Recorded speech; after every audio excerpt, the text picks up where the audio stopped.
दोस्तों एक छोटी सी इन्फॉर्मेशन है कि आप में से अगर कोई भी अपना डीवी एक्सपीरियंस वगैरह शेयर करना चाहता है तो वो एक छोटा सा वीडियो बना के हमें भेज सकता है। हम अपने चैनल पे उसको पक्का डालेंगे।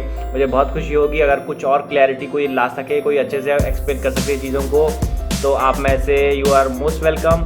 आप लोग मुझे वीडियो भेज सकते हैं और हम डेफिनेटली उसको पब्लिश करेंगे अगर बहुत अच्छे से आपने अगर एक्सप्लेन किया होगा तो। ओके दोस्तों एक छोटा सा अपडेट भी दे देता हूँ मैं आप लोग को, जिस चीज़ के लिए चैनल बनाया गया है। मेनली मैं आपको बता देना चाहता हूँ कि बहुत सारे जैसे बैंक के बारे में अभी भी लोग पूछ रहे हैं, जैसे PNB वालों का कोई नोटिफिकेशन नहीं, कुछ पता नहीं है उन लोग के बारे में। और यूको बैंक के तो खैर लिस्ट आ चुकी है, लेकिन DV मेल धीरे धीरे आएंगे अभी। और इसके अलावा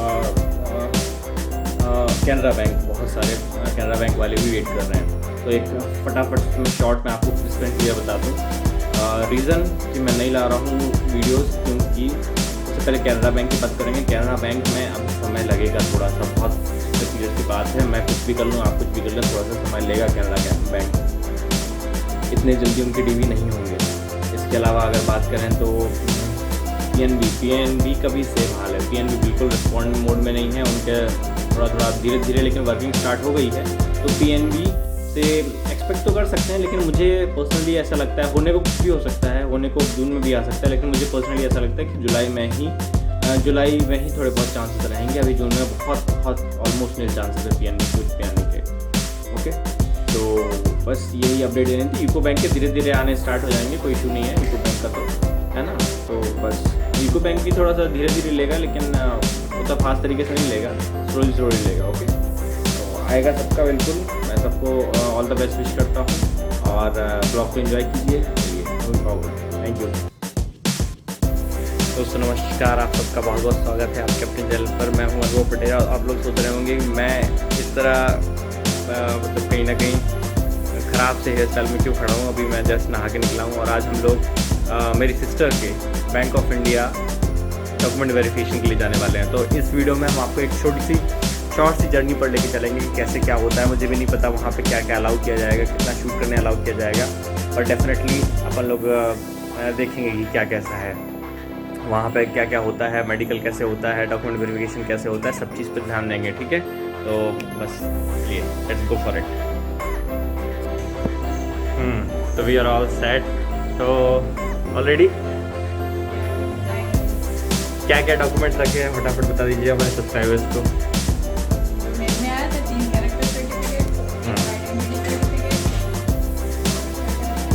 एफिडेविट और कैरेक्टर कहाँ से बनवाए हैं? कैरेक्टर कहाँ से बनवाए हैं?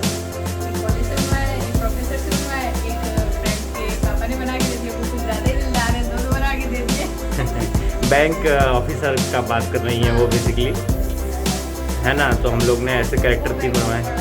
हाँ, बैंक ऑफ बड़ौदा से बनवाया है और एक गवर्नमेंट प्रोफेसर से बनवाया और एफिडेविट बनवाया है। और ओरिजिनल सारे हैं। हाँ, रख लिए 3 सेट रख लिए सबके 3 सेट रख लिए हैं। चलिए ठीक है, चलो भी।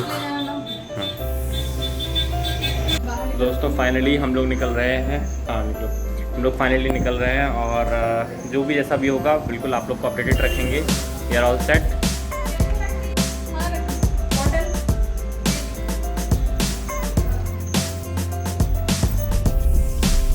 तो दोस्तों हम लोग निकल पड़े हैं फाइनली अपनी जर्नी पर।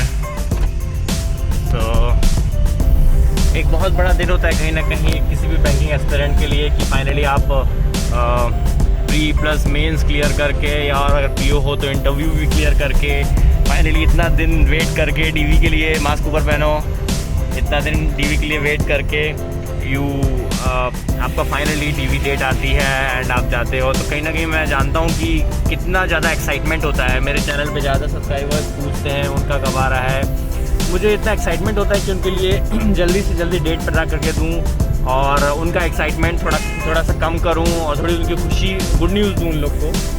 तो बस यही फीलिंग आज हम लोग के पास भी है कि ठीक है फटाफट जाके DV करवा लेते हैं और जल्दी से जल्दी ज्वाइनिंग आ जाए तो ज्वाइन कर लें फटाफट बैंक, है ना। तो बस इसी टाइप का एक एक्साइटमेंट है जो हर एस्पिरेंट को होता है। तो बाकी हम लोग जाके देखते हैं कि क्या कैसा होगा।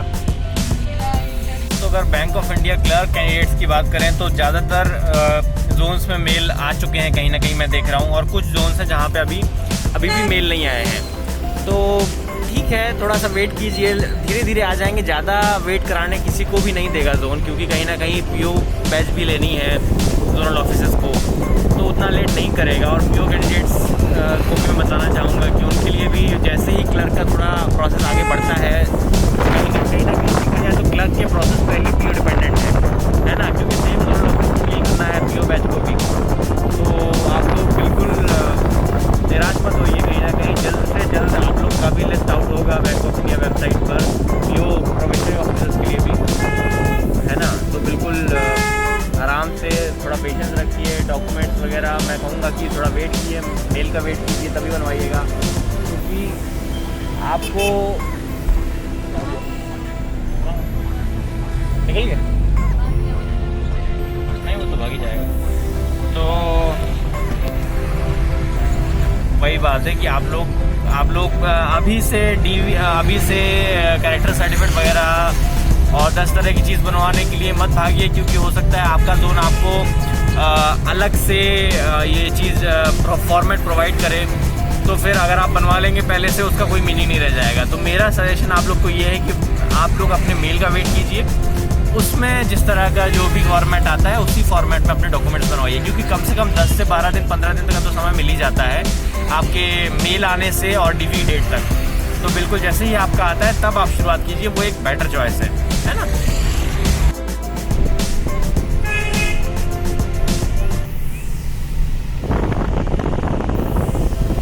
This is the beauty of Raipur दोस्तों। रायपुर में काफ़ी सुंदर सुंदर जगह हैं, आप लोग कभी आइए तो देखिए यहाँ पे।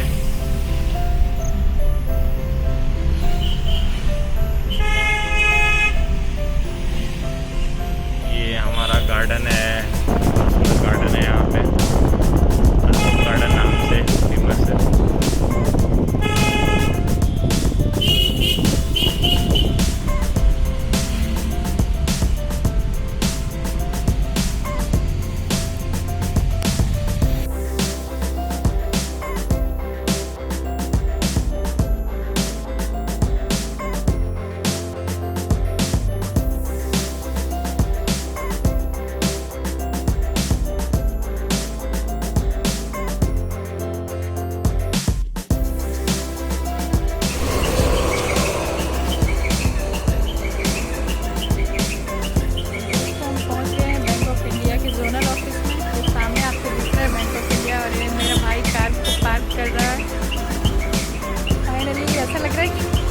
हम ही सबसे पहले पहुंचे हैं। दोस्तों फाइनली हम लोग अपने पहुंच चुके हैं जोनल ऑफिस। हाँ, ये जोनल ऑफिस भी यही है और ब्रांच भी यहाँ पे है, तो बढ़िया है, सुंदर है, नया नया।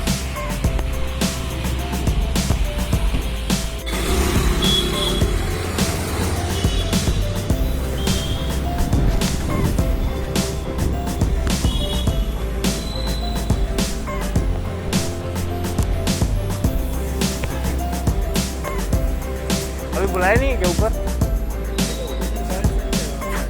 अच्छा, कुछ लोग बैठे हैं क्या ऊपर?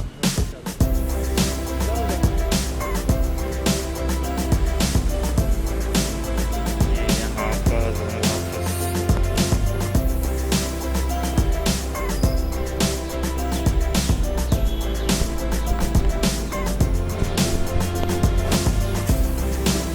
कैसे हालत टाइट है नहीं एकदम।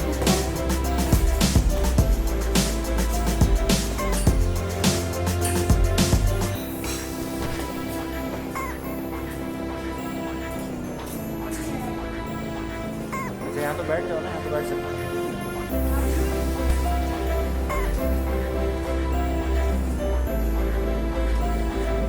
फर्स्ट बैच है ना, बहुत कम लोग बच्चे आएंगे शायद तो। कल काफ़ी बच्चे हैं।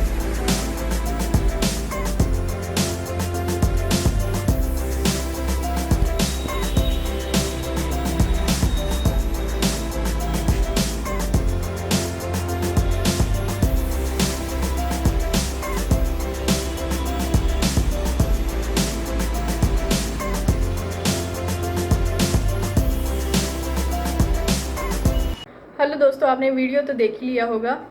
कल मेरा बैंक ऑफ इंडिया का डीवी था, जिसका थोड़ा बहुत एक्सपीरियंस मैं आपके साथ शेयर करती हूँ, जो आपके लिए हो सकता है हेल्पफुल हो, और बाकी बैंकों में भी जो बच्चे सिलेक्ट हुए हैं उनके लिए भी हेल्पफुल हो सकता है। तो मैं बताती हूँ आपको। जाते ही हम लोग को एक हॉल में बिठा दिया गया था, जिसमें पहले से ही मेरे से पहले 2-4 बच्चे ऑलरेडी आ चुके थे। मैं जाते ही बैठ गई वहाँ पे। कुछ 1-2 बच्चों से बात की मैंने। सब अपने अपने डॉक्यूमेंट्स के साथ वहाँ पे रेडी होके बैठे हुए थे। और जब एक मैम और एक सर अंदर आए, उन्होंने हमको एक अटेंडेंस शीट दी, जिस पे हम लोगों ने अपने साइन किए। और उसके बाद उन्होंने एक हमको फॉर्म दिया, जिस फॉर्म में 3 अटेस्टेशन फॉर्म थे। मतलब एक ही सेम चीज़ तीनों फॉर्म में भरनी हुई थी। और उसके साथ एक मेडिकल फॉर्म भी था, और कुछ 1-2 पेजेस और थे।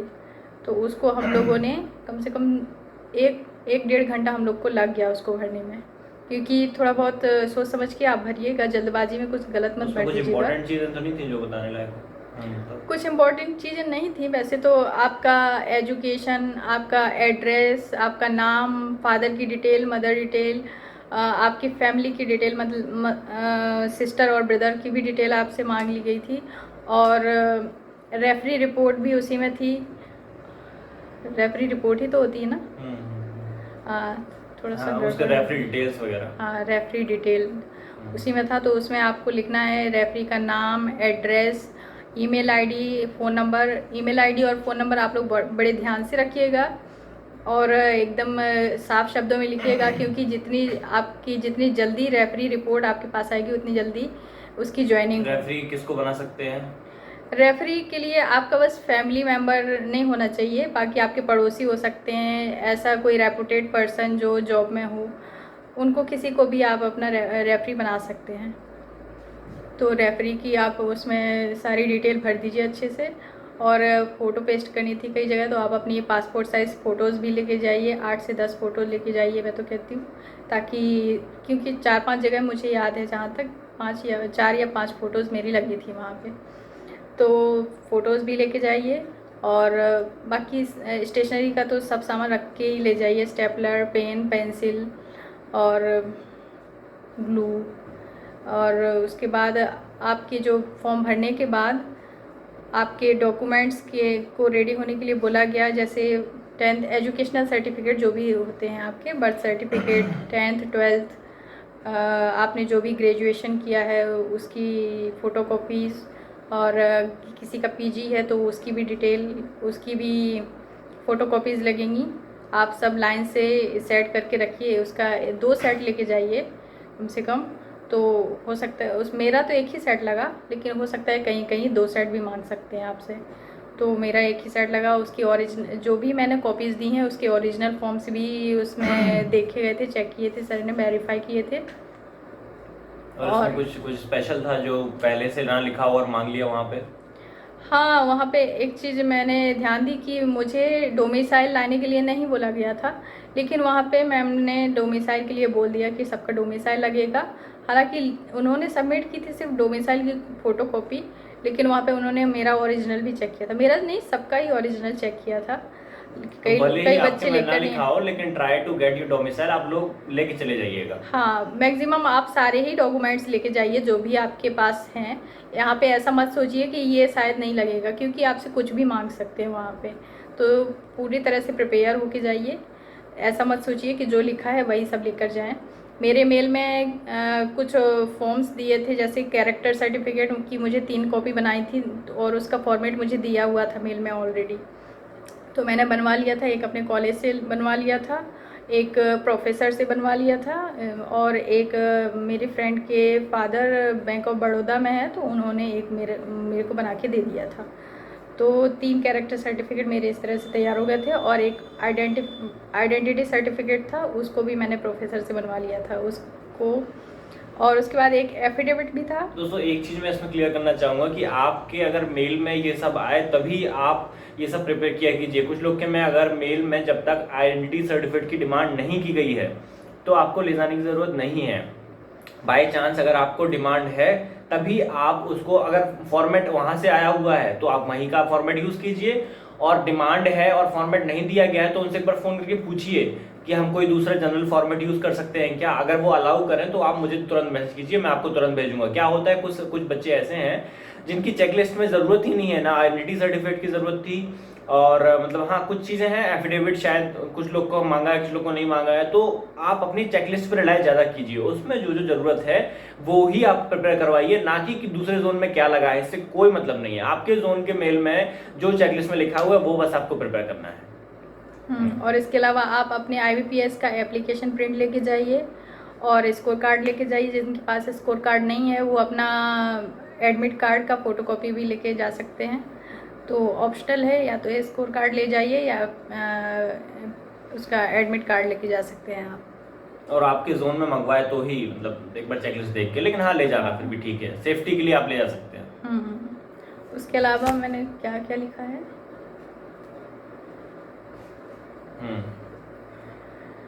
हाँ, जब आपके सारे डॉक्यूमेंट्स आप रेडी कर लेंगे उसके बाद आप सर मैम ने मेरे डॉक्यूमेंट्स वेरीफाई किए, एक एक से सब कागज़ों को चेक किया और ओरिजिनल फॉर्म्स भी देखे कि कहीं कोई गलती तो नहीं है।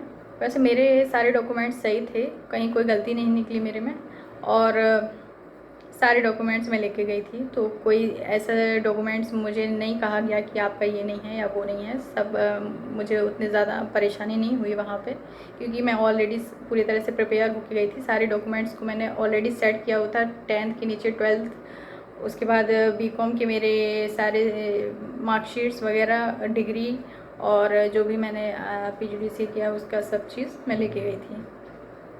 उसके बाद आपका बायोमेट्रिक भी वहाँ पे होगा, तो बायोमेट्रिक के लिए भी एक सर वहाँ पे बैठे हुए थे, उन्होंने मेरा बायोमेट्रिक लिया। और फिर हम लोग जब पूरी तरह से फ्री हो गए तो अपना थोड़ा बैठे हुए थे आराम से चिल करते हुए, एक दूसरे से बात कर रहे थे। मैंने वहाँ पे एक दो लोग के नंबर भी लिए ताकि मुझे आगे की जो ज्वाइनिंग प्रोसेस है एक दूसरे से हम लोग डिस्कस कर सकें, कैसा क्या चल रहा है सब लोग का, और थोड़ी सी हेल्प मिल जाए। तो वहाँ पे बस बैठे हुए थे।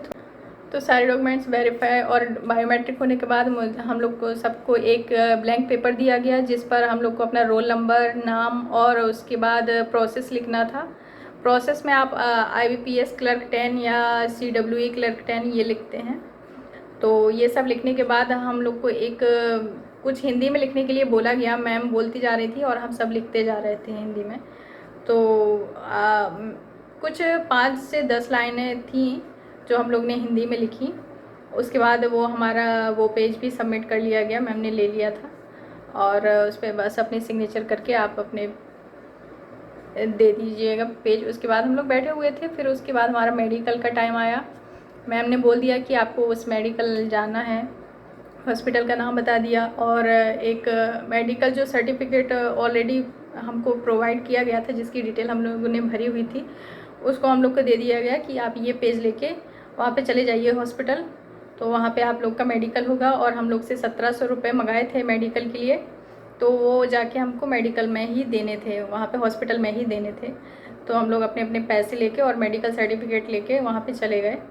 वहाँ पे हम लोग का जो मेडिकल का फॉर्म था वहाँ पे सबमिट कर लिया गया। थोड़ी देर हम लोगों ने वेट किया, बारी बारी से हम लोग का नाम बुलाया गया, और जाके हम लोग का सबसे पहले तो मेरा BP चेक किया उन्होंने, उसके बाद हाइट, वेट और कुछ और चेकिंग हुई, जैसे ब्लड सैंपल लिया और यूरिन सैंपल लिया।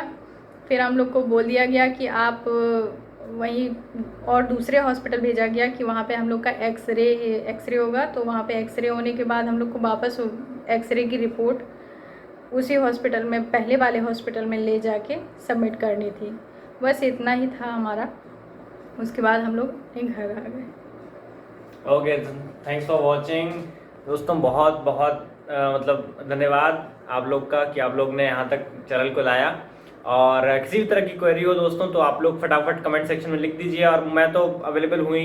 टेलीग्राम पे आप लोग मैसेज भेज सकते हैं, इंस्टाग्राम पे भेज सकते हैं, मैं तो हर जगह आप लोग को रिप्लाई करती हूँ, आप लोग जानते हैं मेरे को। तो किसी तरह की कुछ भी क्वेरी हो बता दीजिएगा, और फॉर्मेट्स वगैरह जिसको भी चाहिए बताइए मुझे, मैं तुरंत भेजता हूँ। मतलब मेरी कोशिश रहती है कोई ना छूटे, और मैं बिल्कुल आपको भेजने की कोशिश करूँगा। सब्सक्राइब कर देना दोस्तों चैनल को, और बाकी जो भी डीवी होगा उसके भी हम एक्सपीरियंस लाएंगे।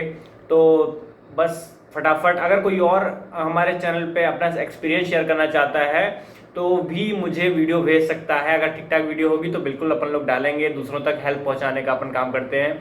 तो बिल्कुल बढ़िया से अगर आप कोई वीडियो बनाते हैं और शेयर करना चाहते हैं, दूसरों के साथ हेल्प करना चाहते हैं, तो वीडियो बना के मुझे भेज सकते हैं, हम लोग इसको बिल्कुल पब्लिश करेंगे। ओके? एक बात और, जिनका डीवी अभी बाकी है वो लोग टेंशन ना लें, क्योंकि जहाँ मैं गई थी पहले से मैं नर्वस थी, लेकिन वहाँ का स्टाफ बहुत ही हेल्पफुल होता है। उन लोगों ने पूरी कोशिश की कि किसी को कोई परेशानी ना हो, सारी चीज़ें बहुत अच्छे से एक्सप्लेन की। और उन्होंने ये भी बोला कि जिसको कोई बात समझ में नहीं आई हो तो वो पर्सनली अलग से पूछ सकता है। सारा स्टाफ वहाँ पे बहुत हेल्पफुल था, बहुत अच्छा नेचर था सबका। तो पहले से आप लोग टेंशन मत लीजिए, वहाँ जाके सब प्रॉब्लम छोटी हो जाती है। थैंक्स फॉर वॉचिंग दोस्तों, bye bye, all the very best, all the best for your DV, bye bye. All the best everyone.